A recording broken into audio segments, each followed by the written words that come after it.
¿Qué tal? ¿Cómo están amigos y amigas de esta comunidad? Como siempre un gusto, como siempre un placer. Sinaloa sigue siendo noticia lamentablemente por la violencia que se registra. Ya está en esa entidad Omar García Harfuch, secretario de Seguridad Ciudadana, pero ¿qué tanto puede cambiar la situación García Harfuch? Una de sus declaraciones que han generado polémica la dio en una conferencia de prensa cerrada a ciertos medios, en donde abiertamente dijo la violencia tendrá que durar pues prácticamente lo que tenga que durar. ¿Qué es lo que significa esto? Lo que él dice aquí, lo importante es que se sepa que hay autoridad trabajando. En fin, vamos a platicar con uno de los mejores periodistas de la actualidad, mi querido Silver Mesa, sobre este tema de Sinaloa. ¿Cómo estás? Hola Jesús, muchas gracias por el cumplido y merecido, pero muchas gracias. No, hombre, gracias a ti, querido, por estar con nosotros. Pues yo de entrada te preguntaría, después de más de 80 días ya de esta violencia, ¿cómo valoras lo que está pasando en este instante en Sinaloa? ¿Qué ha pasado ya en Sinaloa que parece que no disminuye esto? No, no, vemos una especie de serpiente de mil cabezas que no deja de moverse, que no deja de tirar coletazos, que no deja de tirar ácido por la boca, no deja de generar víctimas, no deja de, de generar conflicto. Llegan soldados y soldados, marinos, ya se habla de miles de elementos de las Fuerzas Armadas y las cosas siguen sucediendo, Jesús.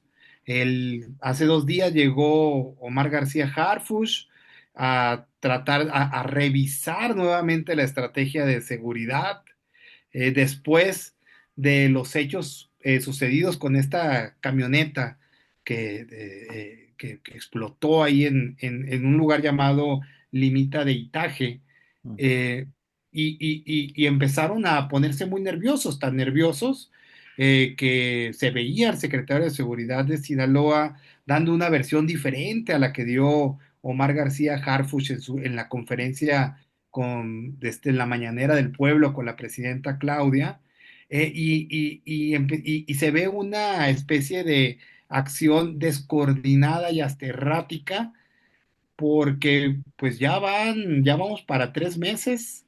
El 9 de diciembre se cumplen 3 meses, en 4 días más, y la violencia no solamente no ha disminuido, Jesús, ha aumentado la intensidad de la violencia, se ha puesto más denso, y ahorita lo que la gente está diciendo es, ¿qué va a pasar en Navidad? ¿Qué va a pasar en Año Nuevo? La economía está en el suelo. Eso es una realidad. Tú sabes que sobre todo toda la economía nocturna se vino abajo, restaurantes, bares y toda la gente que tenía una actividad en la noche, como músicos, como meseros. Incluso tengo un amigo que hace estas mesas de centro de las fiestas, que galletitas, que chamois, que pastelitos. Y ahora los está haciendo para llevar, los está promocionando en sus redes sociales, porque ya no tiene eventos en las noches. Entonces, la situación es sumamente crítica, Jesús.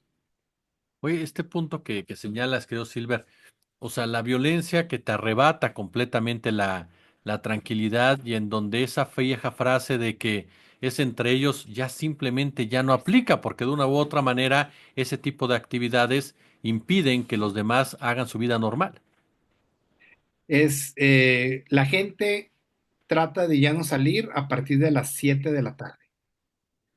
Imagínate las 7 de la tarde en la Ciudad de México, que la gente se guarde en sus casas. Es imposible, eso no pasa. Allá está pasando. La gente se está refugiando a las 7 de la tarde. Eh, a las 8 de la noche ya se ve mucho menos gente en la calle, y a las 9 ya nadie, ya nada más sale el que tiene que ir a comprar una medicina, el que tiene que ir a comprar de plano un garrafón de agua, los pañales de los niños, la leche de los niños, cosas que son verdaderamente necesarias para la vida de una persona. Pero la gente trata de no salir. ¿Por qué? Porque al final de cuentas la gente dice, el día, entre comillas, es para los ciudadanos, las noches son para los criminales. Y digo entre comillas porque también suceden actos de violencia en el día, pero pues ya animó que la gente no salga. Por algo la gente allá le está llamando una narcopandemia.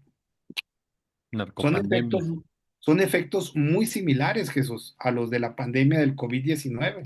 tanto que la gente esté encerrada, como que la gente tiene miedo, como que la gente tiene incertidumbre y como que hay una crisis económica fuertísima. E insisto, subrayo de la crisis económica, Jesús, porque alguien puede decir, ¿eso qué importa? Lo que importa es la vida. Sí, lo que importa es la vida, pero cuando no hay dinero en una sociedad, empiezan a crecer muchos problemas. Y uno de esos problemas es la delincuencia común. Tenemos la delincuencia organizada a todo lo que da, porque eso es lo que está sucediendo, pero si la crisis económica se mantiene, va a venir una delincuencia común de miedo. Oye, el papel del gobernador, querido Silver, ¿se ha vuelto un obstáculo, Rubén Rocha, para que se tranquilice este escenario o ya es totalmente irrelevante el papel que pueda estar jugando? Yo creo que el gobernador del estado está, eh, digamos que está tratando de coordinarse con la federación, Ujú. está tratando de, de generar un cambio en el ambiente de seguridad. Pero el problema que se vive en Sinaloa rebasa por mucho a los municipios y al estado. Es tan fuerte que la misma federación se le complica mucho hacer frente a esta problemática, Jesús. Entonces, sí considero que va más allá de este gobernador y de los anteriores. Ha crecido tanto que la criminalidad tiene demasiada fuerza en la actualidad. ¿Por qué tomó tanta fuerza, querido Silver? ¿Por qué llegamos a este extremo en donde dos facciones de una misma organización criminal pueden someter de esa manera a las autoridades que están involucradas en combatirlos? Fueron muchos años, Jesús, de omisiones. Fueron muchos años de no hacer nada en contra de la criminalidad. Fueron muchos años de complicidades, muchos años de policías corruptas, inmiscuidas, muchos años de políticos corruptos, inmiscuidos con la criminalidad, muchos años en que las autoridades prefirieron aliarse a la criminalidad a combatir a la criminalidad. O en el mejor de los casos, voltear a ver hacia otro lado, en vez de actuar en contra de estas estructuras. Y ahora los vemos con un poder tan grande como el de los militares, tan grande como el de los militares, y están dispuestos a hacerle frente cuando sea necesario.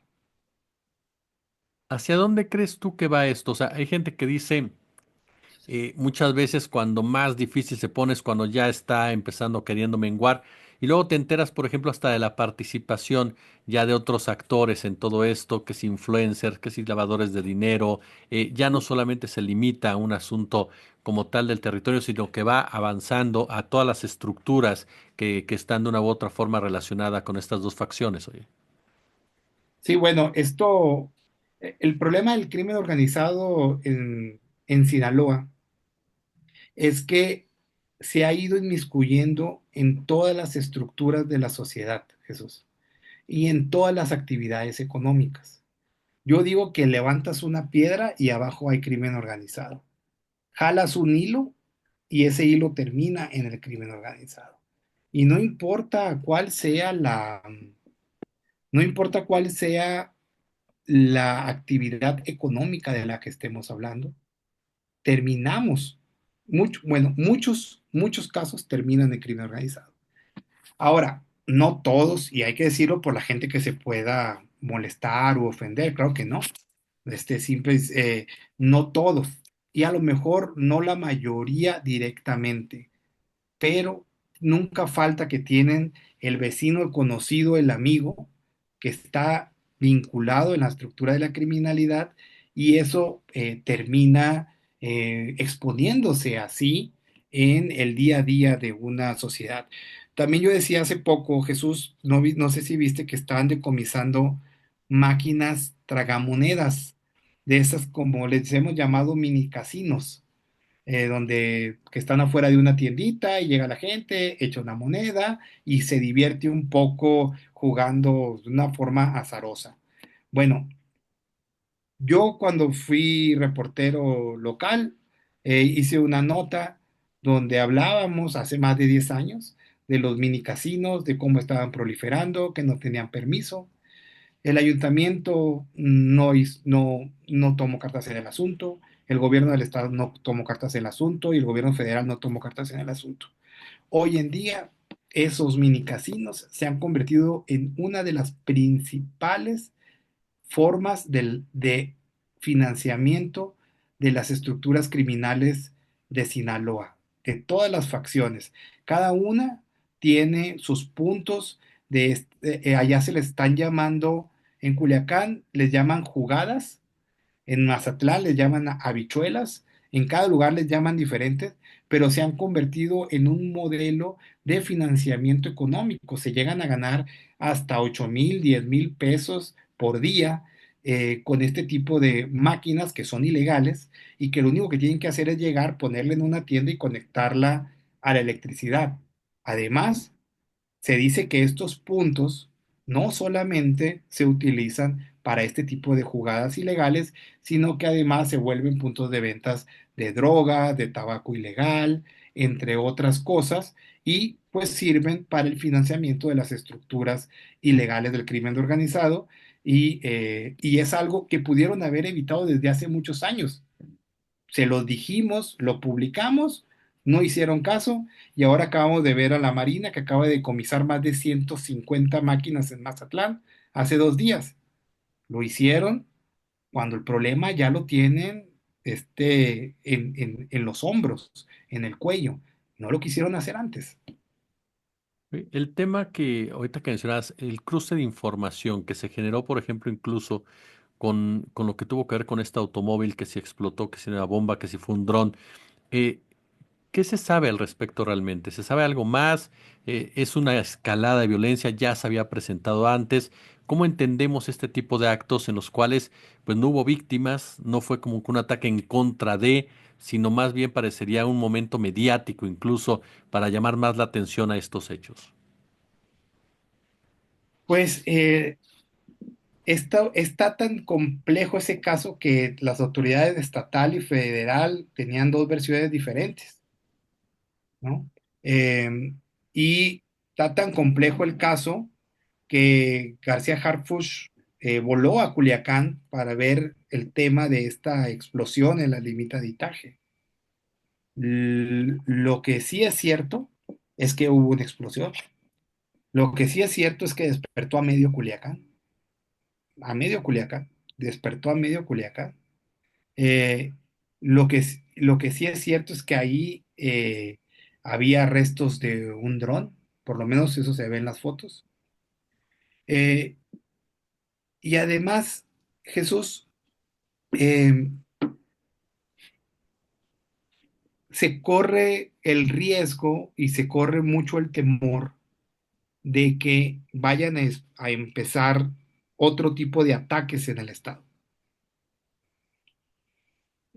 Ataques, pues, que nadie quiere ver y que asustan más a la población. Se corre ese riesgo y creo que por eso es que Harfuch ese mismo día tomó un avión y se fue a Culiacán, ¿no? En cuanto se enteró de la explosión, porque empezó a ver que esto podía escalar a una dimensión mayor. Dinero tienen, las estructuras criminales tienen mucho dinero, las estructuras criminales están enfrentadísimas. eh, n- no parece que vaya a terminar rápido. Y eso es algo que realmente tiene muy preocupada a la sociedad sinaloense y también muy cansada a la sociedad sinaloense. Sí, principalmente me imagino ese hartazgo, ese cansancio, ese miedo, todo lo que te lleva precisamente a vivir situaciones de esta naturaleza, ¿no?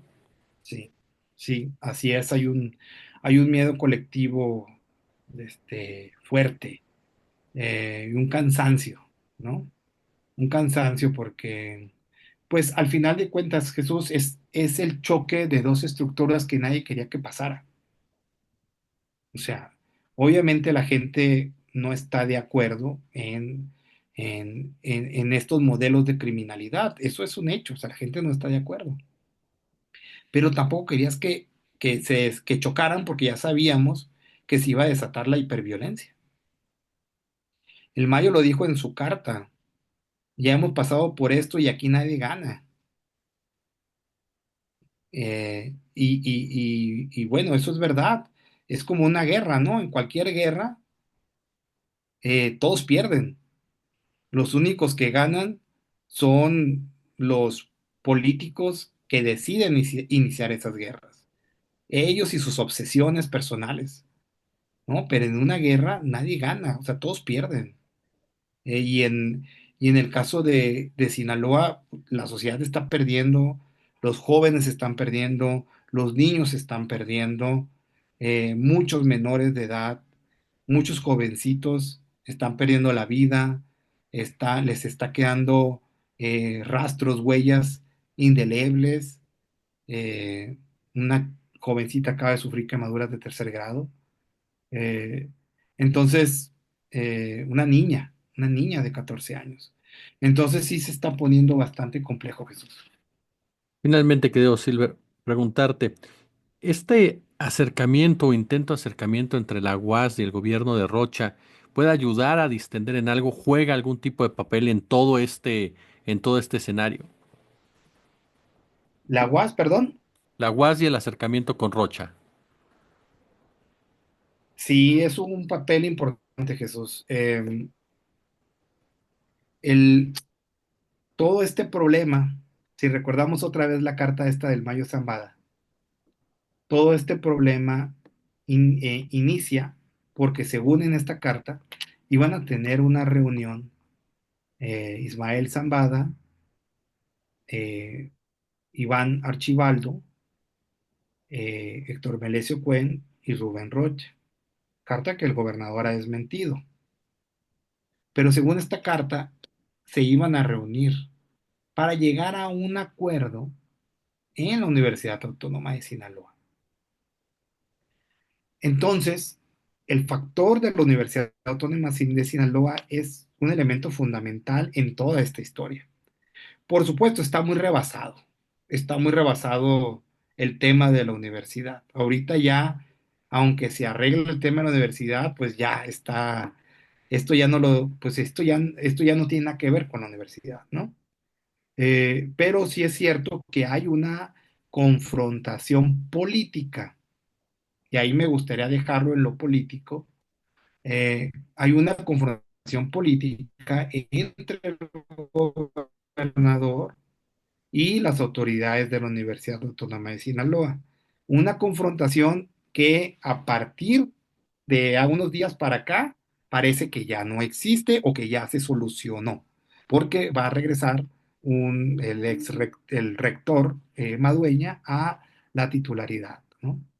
Entonces, no podemos separar este tema de todo lo que está sucediendo, pero también es cierto, Jesús, que el problema que estamos viendo hoy en día está rebasadísimo al conflicto político, porque era un conflicto político, y ahora tenemos un conflicto de seguridad enorme. Un conflicto de seguridad que no se origina con eso. Esto ya era un asunto entre las dos facciones, ¿no? Ya eran rencillas cargadas desde hace mucho tiempo, ¿no? Y ahorita nada más por mencionar esto, qué bueno que lo dices, porque luego la gente estigmatiza y dice, es que los sinaloenses estaban acostumbrados a eso, los sinaloenses entendían eso, y eso no es verdad, o sea, el sinaloense no es que estés acostumbrado a ese tipo de violencia como tal, lamentablemente te han obligado a convivir con ella durante mucho tiempo, pero no a estos niveles, ¿no? Así es, o sea, a lo malo uno nunca se acostumbra, Jesús. Hay un dicho que reza así. La verdad que no te acostumbras. O sea, no te puedes acostumbrar a eso. Lo que sí es que, como en la Ciudad de México, no te acostumbras al tráfico, ¿no? Claro. Por más que lo tengas todo el tiempo, ¿no? Y la gente no quiere eso tampoco. No lo quieres.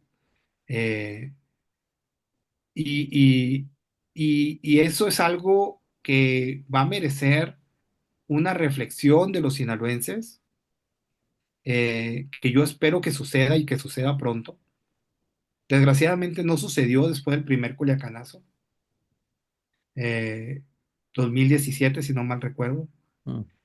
y yo espero que ahora sí suceda, ¿no? Una reflexión de qué tipo de sociedad quieres y qué vas a hacer para llegar a esa sociedad. ¿Qué vas a hacer para tener la sociedad que quieres tener realmente? ¿Y cómo te vas a activar para que suceda y para tener una estructura socioeconómica mejor y desvinculada de la criminalidad? Y eso es un debate, ese es un tema que nos debemos en Sinaloa. Mi querido Silver Mesa, de verdad, como siempre, es un verdadero placer platicar contigo. Silver, que es la cabeza del periodismo de investigación del Universal y, por supuesto, uno de los grandes periodistas. Te agradezco muchísimo estos minutos. Gracias, Jesús. Gracias por tus preguntas y por hacerme reflexionar sobre esto. Un saludo muy grande.